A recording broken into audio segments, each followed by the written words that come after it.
እሺ አራተኛ ጥያቄ የማቴዎስ ወንጌል ምዕራፍ 13 ከቁጥር 55 ላይ ጥያቄያችን እንዲህ ይላል።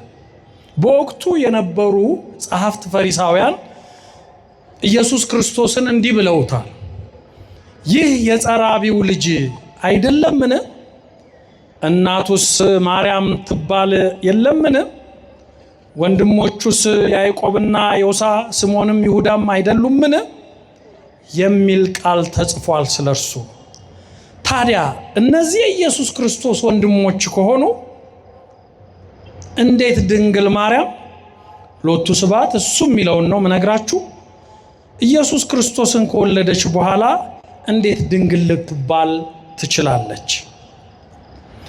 ይሄስ ማለት ይላል ጠያቂያችን የማቴዎስ ወንጌል ምዕራፍ 1 ከቁጥር 25 ላይ የተጻፈውን የሚተረጉም አይደለምን? ዮሴፍም የበኩር ልጇን እስክትወልድ ድረስ አላወቃትም የሚለው።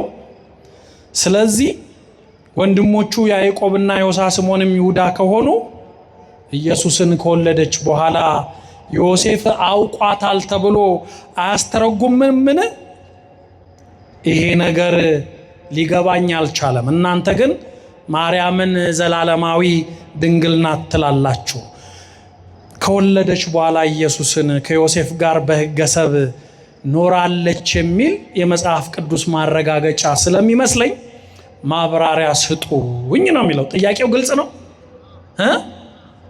እሺ በመሰረቱ ጥያቄው በጣም የተሳሰረና የተደራረበ ጥያቄ ነው። በመሰረቱ የመጀመሪያ yes or no መልሳችን ምንድነው? እመቤታችን ከኢየሱስ ክርስቶስ ውጪ ልጅ የላትም። የሰማችሁ ነው? እመቤታችን ከእግዚአብሔር ወልድ በስጋ ከወለደችው ከመድኃኔ ዓለም ከኢየሱስ ክርስቶስ ውጪ ልጅ የላትም። እሺ ይሄ እንደዚህ ከሆነ በመጀመሪያ ጥያቄውን እናፍታታው፣ እናብራራው። የሰውየውን ጥያቄ የመጀመሪያዎቹ መናፍቃን ክርስቶስን ይቃወሙ የነበሩት ናቸው ይሄንን ያሉት። እነሱም የራሳቸውን መጽሐፍ አንብበው ሕጋቸውን አንብበው ባለመረዳቻቸው የተወዛገቡበት ነው። ለምሳሌ ይሄንን ለማለት የደፈሩት አንደኛ ነገሥት ምዕራፍ 2 ከቁጥር 4 ላይ ዳዊት ሲያረጅ ባህል ነው ደግሞ ሲያረጅ ያረጀው ዳዊት እንዳያረጅ ቀልጠፍ እንዲልላቸው ቤተሰቦቹ እንዲቆይላቸው አስበው ለምን አንዲት ብላቴና ድንግል ብላቴና ሴት አምጥተን አናስታቅፈውም አሉት። ታሪኩ ተጽፏል አንደኛ ነገሥት ምዕራፍ 2 ላይ። ታዲያ ሱናማዊት ሴት አቢሳ የምትባል ሴት የዳዊት ሚስት እንድትሆን ስሙ ነው ሚስት፣ እየሰማችሁ ነው። ግን ዳዊትን አቅፋ እንድትተኛ ተባለ። ዋናው ዓላማው ዳዊት እንዲነቃ፣ ዳዊትን ለማነቃቃት በዘመኑ የምትሉት አሉ። ይሄ ምንድነው? በየመታጠቢያ ቤቱ ማሳጅ ምናምን እያሉ እንትን የሚሉት ነገር እንደዛ ማለት ይመስላል። ብቻ አቢሳ የተባለች ሴት ከዳዊት ጋር ትተኛለች። ዳዊት ግን ምን ይላል? አላወቃትም ይላል። ዳዊት ምን ይላል? አላወቃትም፣ አርጅቷል። ያቺ ሴት ግን አቢሳ የተባለችው ሴት ግን ከዛ በኋላ የመውለድ የማግባት መብት አላት ብለው ነው የሚያስቡት አይሁድ። የሆነውም እንደዛ ነው። ይህንን ታሪክ አምጥተው ለእመቤታችን ሰጥተው ለዮሴፍ ሰጥተው ዮሴፍ የበኩር ልጇን እስክትወልድ ድረስ አላወቃትም ካለ ኢየሱስ እስኪወለድ ድረስ ነው እንጂ አላወቃት፣ ከዛ በኋላ ግን አውቋታል ማለት ነው ብለው ይተረጉማሉ። ሎቱ ስብሐት እንደዚህ አይተረጎምም። አወቀ የሚለው ቃል በዚህ ብቻ የሚፈታ ሳይሆን ዋናው እንደው መደበኛ ትርጓሜው ማወቅ ማለት መረዳት፣ አንደርስታንድ ማድረግ ነው። እየሰማችሁ ነው? ማወቅ እናንተ እኔን ታውቁኛላችሁ፣ ዘሪውን እባላለሁ፣ አው ዘሪውን አውቀዋለሁ ማለት ከጾታ ጋር አይገናኝም። ለዚህ ነው ኢየሱስ ክርስቶስ ምን አላቸው? በመስቀል ላይ ተሰቅሎ የሉቃስ ወንጌል ምዕራፍ 23 ከቁጥር 35 ላይ አባት ሆይ የሚያደርጉትን አያውቁምና ምን አይሉምና አያውቁምና ይቅር በላቸው። የሚያደርጉትን አያውቁም። ራሱ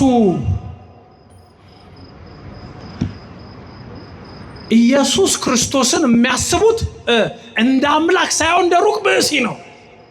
ከዛ ክርስቶስ ከተወለደ በኋላ ደግሞ እመብርሃንን ድንግል ማርያምን የሚያስቧት እንደ ሰው እናት ነው። ከንስጥሮስ በፊት የነበሩ ንስጥሮሳውያን ናቸው እነዚህ። ግን ኢየሱስ ክርስቶስ ምን አለ? አያውቁም። ያንን ማወቅ የተረጎሙበትን መንገድ ስለሚያውቅ ህሊናቸውን ሊነካ የሚያደርጉትን አያውቁም። ማወቅ ማለት የነሱ የአእምሮ ድንዛዜ አለመረዳት እንጂ እነሱ እንደሚያስቡት አዳም ሔዋንን አወቃት ጸነሰች፣ ወይንም ደግሞ ዳዊት አቢሳን አላወቃትም እንደሚለው ለድንግል ማርያም አይነገርም። ይሄን እንደማይነገር ሲነግራቸው ክርስቶስ በመስቀል ላይ ሆኖ የፈታው የተረጎመው መልስ በመጀመሪያ የነሱን ድንቁርና የጠቀሱትን ጠቅሶ ነው። አንደኛ። ሁለተኛ ሲያስከትልስ እነሱ የጠቀሱት ምን ብለው ነው? የማቴዎስ ወንጌል ምዕራፍ 13 ቁጥር 55 ላይ አይደል ጥያቄያቸው? የስምዖን የይሁዳ የያዕቆብና የዮሳ እናት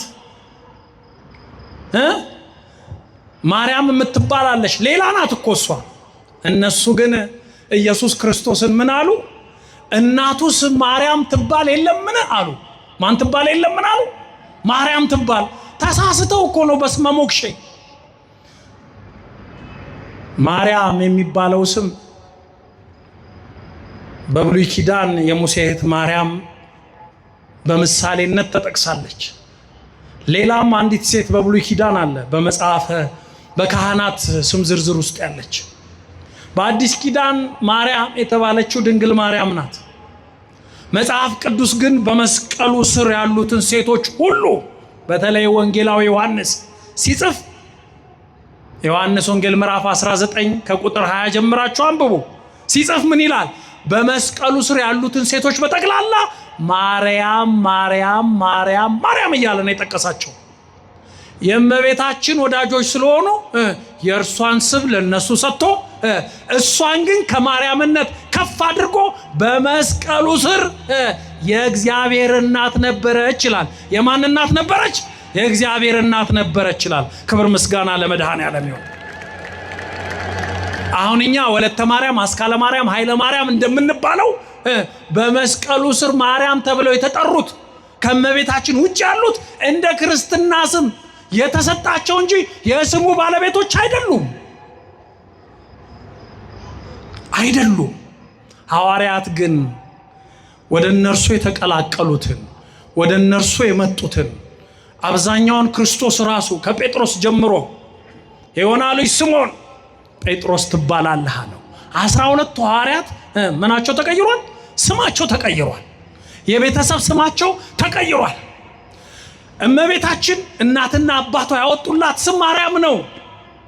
እግዚአብሔር የሰጣት ስም ግን ምንድነው? እናቴ ነው። የእግዚአብሔር እናት ናት።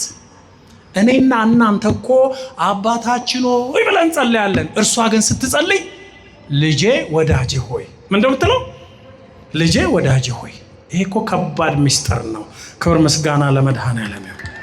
ታዲያ እነዚህ ስማቸው በተቀየሩት ወይንም ደግሞ በስመ ሞክሼ ማርያሞች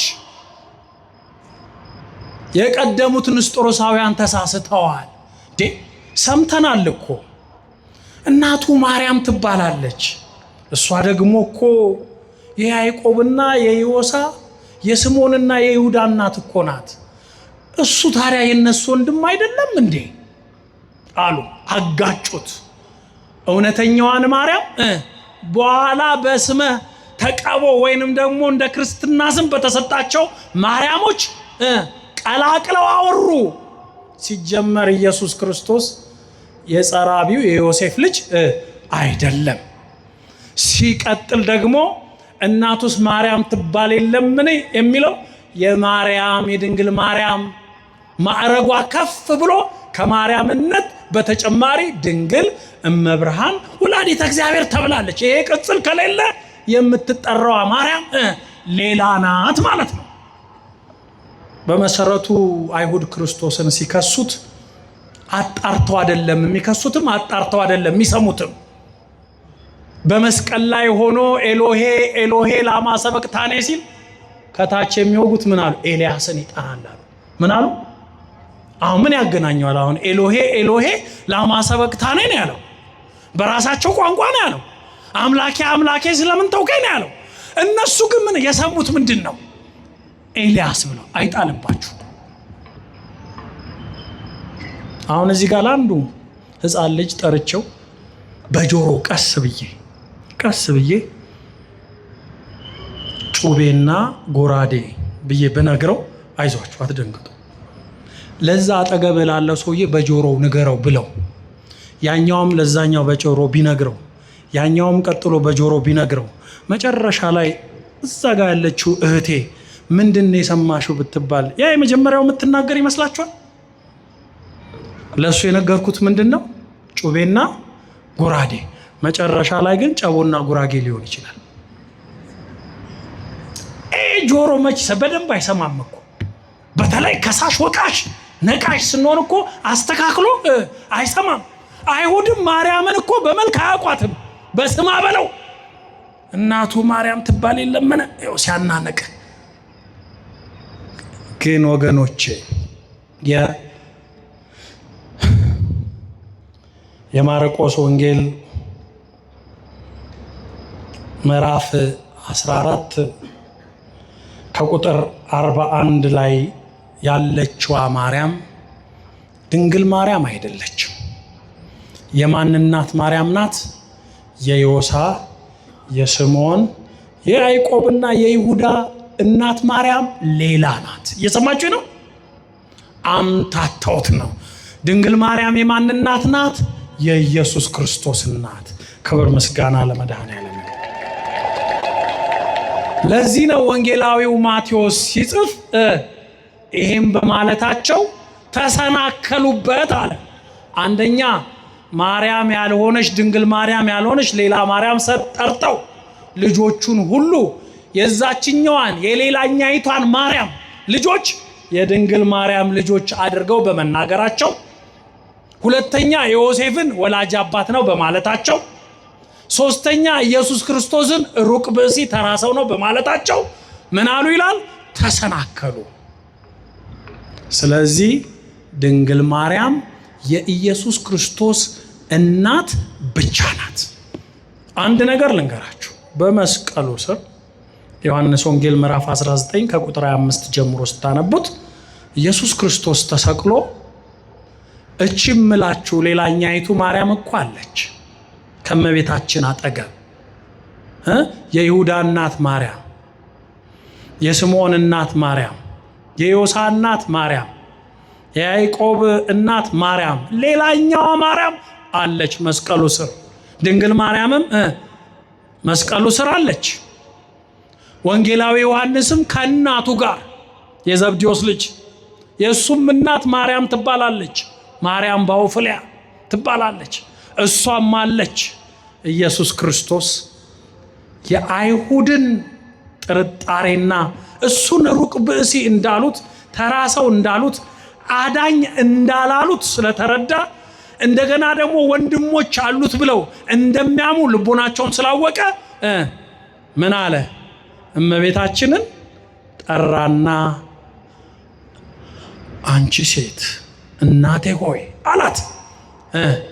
እነሆ ልጅሽ ብሎ ማንን ሰጣት? ማንን ሰጣት? እነዛ የኢየሱስ ወንድሞች የተባሉት ተሰጥተዋል? ለእመቤታችን ተሰጥተዋል? ወይንስ እሷ ከነዛ አንዱን ይዛ ሄዳለች? ወይንም ደግሞ አይ እነዛ እኮ ወንድሞቼ እኮ ቤት አሉ ሂጂ እነሱ ያጽናኑሽ ብሏል? አረ ድንግል ማርያም ዘላለማዊ ድንግል ናት። ክብር ምስጋና ለመድኃኔዓለም። የለም ከክርስቶስ የበለጠ እርሱ ምን አላት?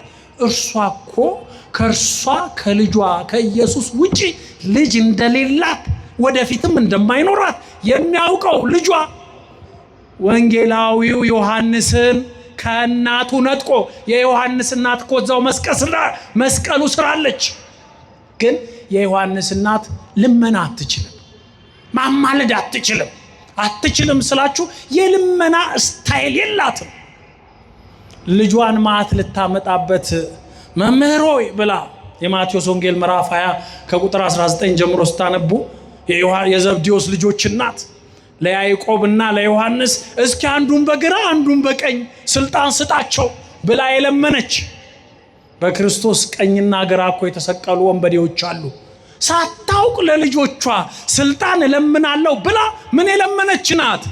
ሞት የለመነች ናት። ድንግል ማርያም ግን ሕይወትን መለመን የምትችል እናት፣ የኢየሱስ ክርስቶስ እናት፣ የሕይወት እናት መሆኗን ስላወቀ ልጇ ለዮሐንስ አማላጅ ቤዛዊት ድንግል ማርያምን አድርጎ ሰጠው። ክብር ምስጋና ለመድኃኔዓለም። ያን ጊዜ ዮሐንስ ወደ ቤቱ ይዟት ሄደ። ይሄ ሁሉ ሀተታ እስካሁን የነገርኳችሁ ሀተታ የሚነግረን ድንግል ማርያም ያላት አንድ ልጅ ኢየሱስ ክርስቶስ ብቻ እንደሆነ፣ ሁለተኛ ደግሞ ዮሴፍ ጻድቁ ዮሴፍ ድንግል ማርያምን የበኩር ልጇን እስክትወልድ ድረስ አላወቃትም የሚለው ከወለደች በኋላ አወቃት ከሆነ የሚተረጎመው ከወለደች በኋላ ኢየሱስ እግዚአብሔር መሆኑን አወቀ። መላእክት ከሰማይ ሲወርዱ አወቀ። ለኢየሱስ ክርስቶስ የአምልኮ ስግደት ሲሰግዱ አወቀ። ያን ጊዜ ተጸጽቶ ዮሴፍም ለድንግል ማርያም የአምላክ እናት ብሎ ሰገደ። ያኔ አወቃት። ክብር ምስጋና ለመድኃኔዓለም። ይሄ ነው ማወቅ እንጂ ቅድም እንደተባለው ጠያቂያችን እንደሚጠይቀንና እነዚህን ሁሉ ሰዎች አምጥቶ የኢየሱስ ክርስቶስ ወንድሞች ተብለዋል ብሎ ጥያቄ የሚያነሳብን የመጽሐፍ ቅዱሱ ባህል ስላልገባው ነው። እናንተ ወንድሞቼ ናችሁ፣ እናንተ ሴቶች ደግሞ እህቶቼ ናችሁ። ወንድምነትና እህትነት ከስጋ ልደት ጋር አይገናኝም። ከማህበር ከደቀ መዝሙርነት ጋር፣ ከወዳጅነት ጋር፣ ከጉርብትና ጋር፣ ከባህልነት ጋርም የሚገናኝ ነው። ስለዚህ መልሱ በዚህ መልኩ ተመልሷል። ክብር ምስጋና ለመድኃኔዓለም ይሁን። ወደ አምስተኛ ጥያቄ ነው የምንሄደው።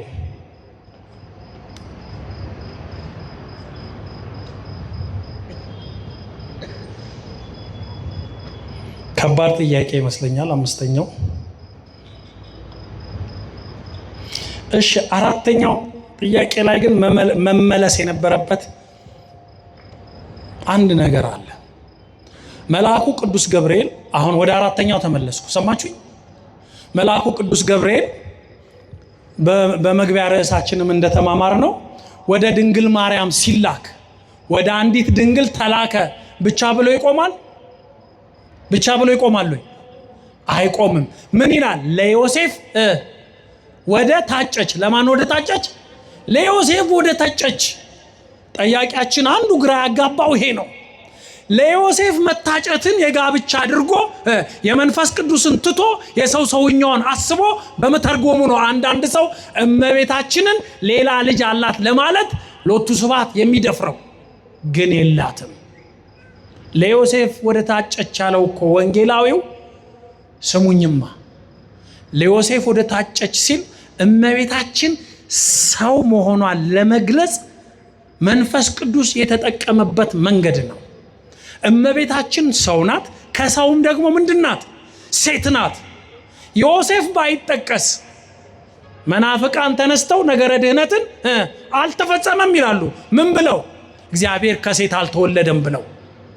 ዮሴፍ ግን የተጠቀሰው እመቤታችን አጠገብ ያለው ዮሴፍ በእጮኝነት የተጠቀሰው ወደፊት በሰው ሰውኛ በሕገሰብ ከሷ ጋር ሊኖር ሳይሆን ጠባቂዋ ሆኖ ምን ሊሆን ነው? ሊቀጥል ነው። ይሄ መንፈስ ቅዱስ ስራ ነው። ስለዚህ መልአኩ መጣ፣ እመቤታችንን አበሰራት። ዮሴፍም ደነገጠ። የጸነሰችው ከሌላ ሰው መሰለው። ዮሴፍ ሌላ ስጋዊ ፍላጎት አስቦ ሳይሆን የደነገጠው ጠባቂ መሆኑን ያውቃል። ዮሴፍ ጻድቅ ነው ይላል። ዮሴፍ ምንድን ነው ይላል? ጻድቅ ነው። የእመቤታችን ጠባቂ መሆኑን ያውቃል። ግን እሱ በሌለበት መልአክ መጥቶ አበሰራት፣ ጸነሰች ከመንፈስ ቅዱስ። ዮሴፍ ሲጨነቅ የእግዚአብሔር መልአክ መጣና የተጸነሰው ከመንፈስ ቅዱስ ነውና እጮኛህን ማርያምን ለመውሰድ አትፍራ አለው። እጮኛህን ማለት የምትጠብቃትን ማለት ነው። ሁለተኛ ቆሮንቶስ ምዕራፍ 11 ከቁጥር 2 ላይ እጮኛ የሚለው ቃል ለአንድ ለክርስቶስ ሁላችሁንም አጭቻችኋለሁ አለን። እኛ እኮ የመንግስተ ሰማያት እጮች ነን። ምን ማለት ነው? መንግስተ ሰማያት ለመግባት መንግስተ ሰማያትን የምንጠባበቅ ሙሽሮች ማለት ነው። በዚህ ነው የሚተረጎመው እንጂ በስጋ ፍላጎት የሚተረጎም አይደለም። እጮኛ የሚለው እጩ የሚለው ቃል በመጽሐፍ ቅዱስም እንደተጻፈው ጠባቂ፣ ተጠባባቂ ማለት ነው። ሰው እኮ ዶክተር ከመሆኑ በፊት እጩ ዶክተር ይባላል። ሰው ፕሬዝዳንት ከመሆኑ በፊት እጩ ምን ይባላል? ፕሬዝዳንት ይባላል። ምን እየጠበቀ ነው ማለት ነው? ፕሬዝዳንትነትን እየጠበቀ ነው አይደል? ዮሴፍ እኮ እመቤታችንን የሚጠብቅ እጮኛ፣ ኢየሱስ ክርስቶስን የሚጠብቅ እጮኛ፣ መንግስተ ሰማያት የሆነውን ክርስቶስን የወረሰ ጻድቅ ነው። ክብር ምስጋና ለመድኃኔዓለም ይሁን እንጂ በሰው ሰውኛ የሚፈታ አይደለም። እጮኛ የሚለው ቃል ከጋብቻ ጋር ብቻ ተያይዞ የሚፈታ አይደለም። እንደውም ዮሴፍና እመቤታችን እኮ የአጎታሞች ልጆች ዘመዳሞች ናቸው። አይሁድ እንዳይስቱ እንዳይሰናከሉ እመቤታችንን ኃይለ አርያማዊት እንዳይሏት ዮሴፍ እኮ የዳዊት ሶስተኛ ትውልድ ነው፣ የንጉስ ዳዊት። ዳዊት ደግሞ ኃጢአት ሰርቷል። ምን ኃጢአት ሰራ ንገሩኝ? ኦሪዮንን አስገደለ፣ የሰው ሚስት ነጠቀ አይደል? መጽሐፍ ቅዱስ ደስ የሚለው የማቴዎስ ወንጌል ምዕራፍ 1 ላይ ስታነቡት ዳዊትም ይላል። ደስ አይልም? ይኸው ከኦሪዮን ሚስት ነው የሚለው። ከራሱ ሚስት አለም አይልም። ከማን ነው የሚለው? ከኦሪዮን ሚስት ሰሎሞንን ወለደ ይላል። ከማን ሚስት? አሁን እኔ ጽፌው ቢሆን ኖሮ ስሜን አጠፋ ነው የምትለው አንተ። ወንጌላዊው ማቴዎስ ነው የጻፈው። የዳዊትን ኃጢአት ለማስገንዘብ ዳዊት ዋጋ ይከፍላል። ዘጸአት ምዕራፍ 20 ላይ አንድ ሰው ኃጢአት ሲሰራ ያ ኃጢአት እስከ 3ኛና እስከ 4ኛ ትውልድ ድረስ ዋጋ ያስከፍላል። ለዚህ ነው ዘዳግም 23 ላይ እንደተጻፈው ኢይባ ሞዓባዊ ወአሞናዊ እስከ ሳልስ ወራብ ትውልድ ይላል። ሞዓባዊና አሞናዊ ማለት የሎጥ ልጆች ሴቶች ናቸው። ታላቅና ታናሽ ሆነው አባታቸውን አስክረው ከአባታቸው ጋር ተኙ፣ ልጅ ወለዱ። የመጀመሪያው ልጅ ሞዓብ ይባላል። ሁለተኛው ልጅ ደግሞ ማን ይባላል? ሌላኛዋ የወለደችው አሞን ይባላል። ኢይባ ሞዓባዊ ወአሞናዊ እስከ ሳልስ ወራብ ትውልድ፣ እስከ 4 ትውልድ ድረስ የዝሙት ያመንዝራ ትውልድ ነውና እግዚአብሔር ቤት እንዳይመጣ ተብሎ ለብቻው ተከልሎ የሚኖር ያመንዝራ ትውልድ ነበር። ዳዊት ኃጢአት ሰርቷል። ቤርሳቤህን ነጥቋል። ኦሪዮንን አስገድሏል። እግዚአብሔር መሐሪ ነው። ዳዊት ንስሐ ገብቷል። ግን የዳዊት ኃጢአት እስከ ዮሴፍ ድረስ ይመጣል። እስከ ማን ይመጣል? እስከ ዮሴፍ ድረስ። ዮሴፍ እኮ የዳዊት 3ኛ ትውልድ ነው። አይሁድ ይሄንን እንዲያስቡ ነው። ለምን? እነሱ እኮ ዮሴፍ እጮኛ ነው የሚለውን እንደ ባለ ትዳር አጋር አድርገው ነው የሚያስቡት። መንፈስ ቅዱስ ደግሞ ጣልቃ ገብቶ ዮሴፍ ጠባቂ መሆኑን ሲያውቁ አይ ኃጢአት ስላለበት ነው፣ የዳዊት ኃጢአት ስላለበት ነው ብለው እንዲያስቡ ነው። ይሄ የማን አሰራር ነው? የመንፈስ ቅዱስ አሰራር ነው። ክብር ምስጋና ለመድኃኔዓለም ይሁን። እመቤታችንና ዮሴፍ ዘመዳሞች ናቸው። አሁን አላውቅም እንጂ ሰዎች አሜሪካ ለመሄድ የሚያደርጉትን ነገር አላያችሁም እንዴ? አሜሪካ ኤምባሲን ሲያታልሉ ወንድምና እህት እየሆኑ ባልና ሚስት መስለው የውሸት ቪዲዮ ይነሳል ይላሉ። የሚከራዩ እናቶችም አሉ ለልልታ። ሰዎቹ እኮ እህትና ወንድም ናቸው።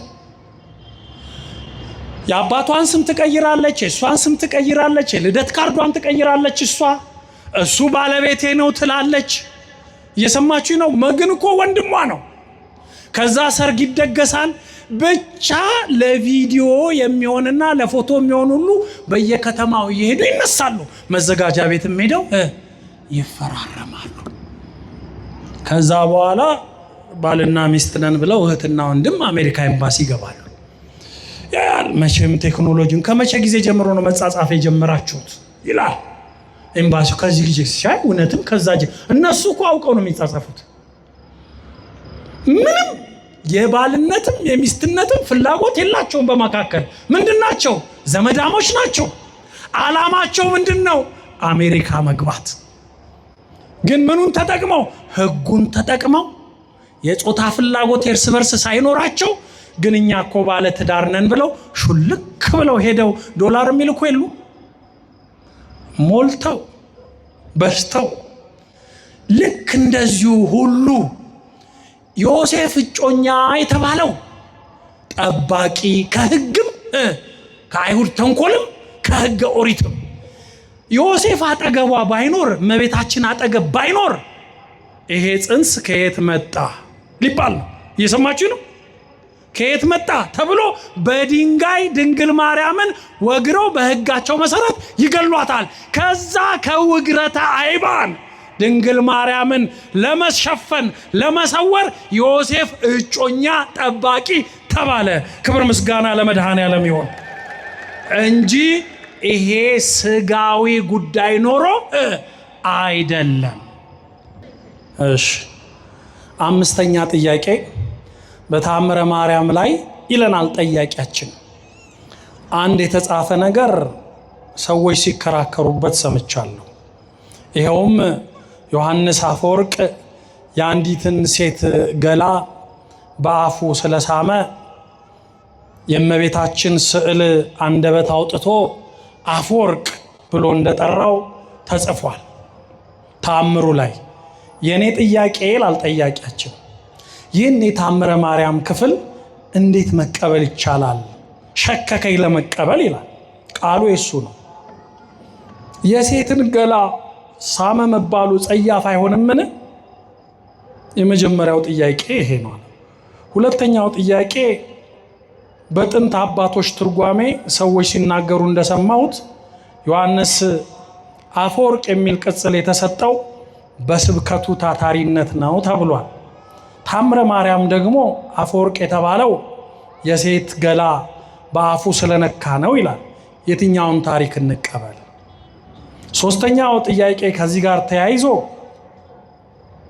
ይህንን ታሪክ የሚተርከው ተአምረ ማርያም ንስጥሮስ የተባለ መናፍቅ ስለነበር እርሱን ለመገዳደር ንስጥሮስ ያዋረዳት አንዲት ሴት ነበረችና ያቺ ሴት በመብርሃን ዓይን የምትታይ የሴት ክብር የሚገባት ናት ያለው ዮሐንስ አፈወርቅ። ታሪኩን ስንሰማ ግን በሌሎች መጻሕፍት ዮሐንስ ከሞተ በኋላ እኮ ነው ንስጥሮስ የተሾመው። በመካከል 20 ዓመት አለ። ይህንን ታሪክ ስሰማ እንዴት ዮሐንስ ባልነበረበት ዘመን ከንስጥሮስ ጋር እዚህ ፉክክር ውስጥ ገባ? እነዚህን 3 ጥያቄዎች ብትመልሱልኝ ነው የሚለው። ጥያቄው እንደው ሲጠይቅ እንደው የእውነት የጠየቀ አይመስልም? ከባድ ነው።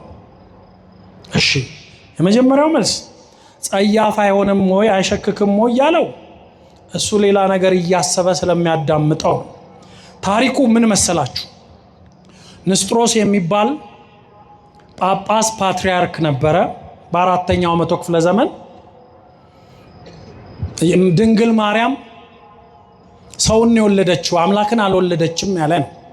ታዲያ አንዲት ሴት አንድ ቀን ቤተክርስቲያን ከምቀር እንደው ከውጭም ሆኜ ሄጄ ላስቀድስ ብላ ወደ ቤተ እግዚአብሔር ስትመጣ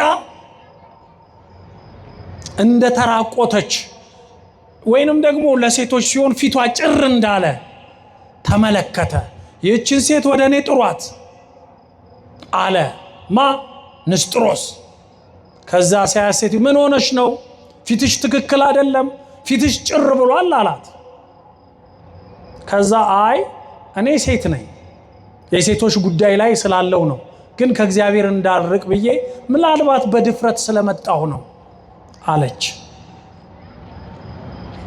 ያኔ ንስጥሮስ ምን አለ? አይ በድፍረት ስለመጣሽ አይደለም፣ ማርያም ድንግል ማርያም አምላክን ወልዳ ቢሆን ኖሮ አንቺ እንደዚህ ጭር ባላልሽ፣ አንቺ እንደዚህ ደም ባልፈሰሰሽ። ስለዚህ እሷ እኮ ሎቱ ስብሐት አይባልም፣ የወለደችው እኮ ተራ ሰው ስለሆነ የሴቶች ልማድ ራሱ እስካሁን አልተቋረጠም ብሎ ሴትዮዋን እርቃኗን አድርጎ ሰዎች ሁሉ እንዲተፉባት አደረገ። ምን ታርጋ እንዲት ምስኪን ሴት እመብርሃንን ድንግል ማርያምን ያዋረደ መስሎት ነው። ያን ጊዜ ይሄንን ያየ ዮሐንስ አፈወርቅ አርጅቶ ነበር። ሰውየው እንደሚለው አይደለም፣ ጠያቂያችን እንደሚለው የ20 ዓመት ልዩነት የለውም፣ በዛው ዘመን ነበር፣ ግን አርጅቶ ነበረ። ዮሐንስ አፈወርቅ። እንደው መጽሐፈ ምስጢር ላይ ምን ይላል? ዮሐንስ አፈወርቅ ጠርዘ ቤጤር ይላል። እስኪ ጠርዘ ቤጤር በሉ እስኪ። ጠርዘ ቤጤር ማለት አትችሉም። ጠርዘ ቤጤር በሉ እስኪ። አረጋዊ ካህን ማለት ነው። ሽማግሌ ካህን ማለት ነው። ዘበትርጓሜሁ ቀሲስ አረጋዊ ይላል። የኛ ብራና ጠርዘ ጴጤርን የላቲንና የግሪክ ነው ቃሉ፣ ምንጩ ፕሪስባይተር ማለት ነው በእንግሊዘኛ። ሽማግሌ ቄስ ማለት ነው። ፕሪስባይተር የሚለውን እችን እንግዲህ ባለበት ሲጽፏት በንደራርበው ጽፈዋት ብራናው በጊዜ ሂደት በንጠ ስላስመሰለው ነው ጠርዘ ቤጤር ሆኖ የቀረው። ስለዚህ ምን ማለት ነው? አረጋዊ ካህን ማለት ነው። እኛ መቼም ያው አስተካክለን መጥራት አይሆንልንም። ምንድን ነው ምን ሆነ?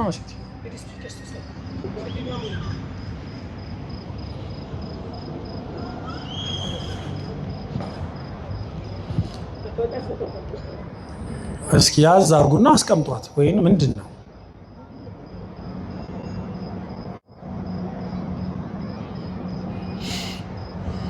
ስለዚህ ዮሐንስ አፈወርቅ በዘመኑ አረጋዊ ነበር እንጂ ከዛ በኋላ እመቤታችንማ ድንግል ማርያምማ የአምላክ እናት ናት። እኔ እዚች ሴትዮ ላይ መራቄን እንጥቅ አለለም፣ እንደውም ስማታለሁ ብሎ ሴትዮዋን ሳማት። ያን ጊዜ ሴትዮዋን ስለሳመ አፉ ወርቅ ሆነ። ያን ጊዜ ድንግል ማርያም ስል ዮሐንስ አንተነ ወዳጄ፣ ይሄ ክፉ ነው፣ እርሱ ይሞታል፣ አንተን ግን አፍህን ወርቅ ብየዋለሁ። እውነትም የሴትዮዋ ደም አፉን ቢነካው ወርቅ ሆነ። ክብር ምስጋና ለመድኃኔዓለም ይሁን። ስርዓተ ኦሪት ስርዓተ አበውን እንናገራለን እንጂ የሴቶች ልማድ ያረክሳል የሚል የቤተ ክርስቲያን አስተምሮ የለም። የሴቶች ልማድ በልማድ ላይ ያሉ ግን ቤተ ክርስቲያን መግባት አይቻልም። ለምን? ቤተ ክርስቲያን የሚፈስባት የክርስቶስ ደም ብቻ ስለሆነ ነው። በአዲስ ኪዳን ሴት ብቻ አይደለችም፣ ወንድም ቢሆን ጥርስ ደምቶ፣ እጅ ተቆርጦ፣ አፍንጫ ተቆልሙሞ፣ ግንባር ተደርምሶ እየደማ ቤተ ክርስቲያን መግባት አትችልም። የሴት ስለሆነ አይደለም። ሴት ግን ተፈጥሮ ነውና በየጊዜው ደም ሊያጋጥማት ይችላል። ያ ደም እኮ የመርገም ደም መባሉ ቀርቶ በአሁኑ ዘመን ምንድን ነው የሚባለው? በአማርኛ ነው። እንግሊዘኛውን ተውት፣ አበላሽቶታል። በአማርኛ የወር አበባ ነው የሚባለው አይደል? አበባ ፍሬ ያለው የለውም። ፍሬ ያልሆነ እግዚአብሔር ያልፈቀደው ወደ አበባነት የተቀየረ ነው። ይሄ መባል የተጀመረው ክብር ምስጋና ለመድኃኔዓለም ይሁንና ማን ከተወለደ በኋላ ነው? መጥምቀ መለኮት። ዛሬ በዓሉን የምናከብረው ቅዱስ ዮሐንስ። እሱ ሲወለድ እኮ እመቤታችን እዚያው ነበረች ኤልሳቤጥ ጋር 3 ወር ቆየች። ያኔ ዮሐንስ በሰላም ተገላገለ። መርገመ ደም የተባለው የደም መርገም የተባለው የመርገም ጨርቅ የተባለው ቀረ። ምን ተባለ? እመብርሃን ስለነበረች የወር አበባ የቡራኬ የበረከት ምልክት ነው። ክብር ምስጋና ለመድኃኔዓለም ይሁን። ዮሐንስ ሲወለድ ነው እኮ ወገኖቼ እንኳን ማርያም ማረችሽ መባል የተጀመረው። እየሰማችሁ ነው? ምን የተጀመረው? እንኳን ማርያም ማረችሽ። ድሮ እኮ እንኳን ማርያም ማረችሽ አይባልም። ሰው አምጦም በወሊድ የሚሞተው ብዙ ነው። አሁን ግን ድንግል ማርያም እኮ ናት ዋና የእናቶች ጠባቂ ስፔሻሊስት አዋላጅ እኮ ማናት? ድንግል ማርያም ሐኪማችን አማላጃችን። እህቶች እንኳን ማርያም ማረቻችሁ። ድንግል ማርያም መሐሪ ናት በዚህ መጠን። ስለዚህ ዮሐንስ አፈወርቅ የእመቤታችንን ንጽህና የእመቤታችንን ቅድስና ስለሚያውቅ ይሄንን አደረገ። ድንግል ማርያም በስዕሏ ተገልጻ አፈወርቅ አለችው። ጠያቂያችን የሚለን ግን አይ በስብከቱ ነው አፈወርቅ የተባለው ይለናል። በስብከቱ አፈወርቅ ሳይሆን የተባለው ልሳነ ወርቅ ነው። ተምታቶበት እኮ ነው። ቅድም እንዳልኳችሁ በስብከቱ የተባለው ምንድን ነው ንገሩኝ? ልሳነ ወርቅ። ልሳን ማለት አንደበተ ርቱዕ ማለት ነው። ልሳን ማለት አንደበተ ርቱዕ የወርቅ ተቀላጣፊ እሳት የማይበግረው ተናጋሪ ፍሉዌንት ስፒከር ማለት ነው። ልሳነ ወርቅና አፈወርቅ ተምታቶበታል። አንዳንድ ሰው ደግሞ ማምታታበት ነገር ነው የሚምታታበት። ዮሐንስ በስብከቱ ልሳነ ወርቅ ተብሏል።